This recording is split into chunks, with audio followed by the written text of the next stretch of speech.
Une histoire particulièrement interpellante pour suivre, celle de Maya. Cette adolescente de 17 ans, de Bruxelles, est malvoyante, mais dotée d'une volonté sans faille. Première mineure d'âge à obtenir un chien guide en Belgique, elle parcourt chaque jour 80 km aller puis retour pour se rendre dans une école de Mons.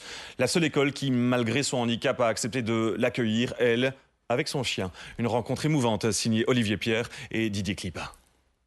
Pareil à partir. Et c'est par là. Pour se rendre à l'école, Maya quitte son domicile à 6 h du matin avec Iron, son fidèle chien guide. Direction la gare du Nord, bien plus tôt que la foule des navetteurs qui s'apprêtent à l'animer. Allez, c'est bien. Voilà. Destination Mons, à près de 80 km de son domicile au nord de Bruxelles. 2 heures de trajet pour aller à l'école et pour cause.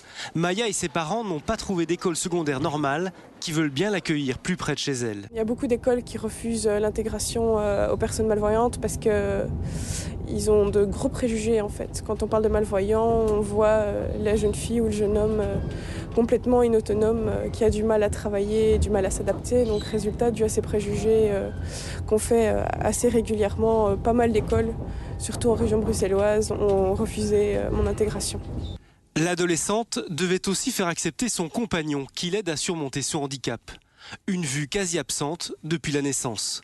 Grâce à l'école de chiens Scale Dog et sa détermination, Maya est la seule mineure du pays à pouvoir compter sur ce berger blanc suisse. Il y a des problèmes avec la luminosité, sans ça j'ai beaucoup plus de mal à me diriger, donc beaucoup plus de mal à voyager seule, et donc c'est une aide extraordinaire. De plus que mon indépendance compte beaucoup pour moi et grâce à lui je suis parfaitement indépendante. 8 h 20, arrivée à l'école. C'est rien, t'inquiète. Comme tous les élèves, Iron prend sa place en classe.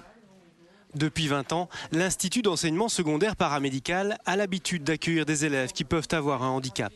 Ici, pas de problème pour recevoir Maya. Sa détermination force même le respect.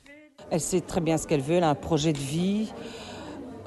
Dans la section, c'est un plaisir d'entendre ses interventions. Elle a une très bonne culture générale. Et le chien, c'est un peu la mascotte, donc ça ne pose pas de problème. C'est impressionnant et c'est un petit peu un moteur pour l'ensemble de notre école et de voir cet élève avec cette volonté, ça pousse les autres aussi à en faire autant. Ça nous change, ça nous fait grandir aussi, donc c'est bien. Ouais, voilà, il n'y a que du positif. Et en plus, elle est super sympa, donc il n'y a rien à dire, quoi. En classe, des copies A3 en gros caractères quand c'est nécessaire. Finalement, il ne faut pas grand-chose aux enseignants pour intégrer son handicap. Pour moi, Maya est une élève comme une autre et il arrive qu'elle me pose une question et que je lui réponde dans le style OK. Et évidemment, elle n'a pas entendu et forcément, elle ne m'a pas vue. Et puis au bout d'un moment, elle me dit « Mais madame, vous n'avez pas répondu à ma question ». Alors à ce moment-là, évidemment, je m'excuse forcément. En sortant du spécialisé, on est habitué à être couvé, surprotégé, alors qu'ici, on travaille déjà avec des syllabus. On est considérés plus comme des personnes adultes en fait. Et ça prépare bien mieux. Car Maya sait déjà ce qu'elle veut faire après le secondaire. Elle ira à l'université pour devenir psychologue.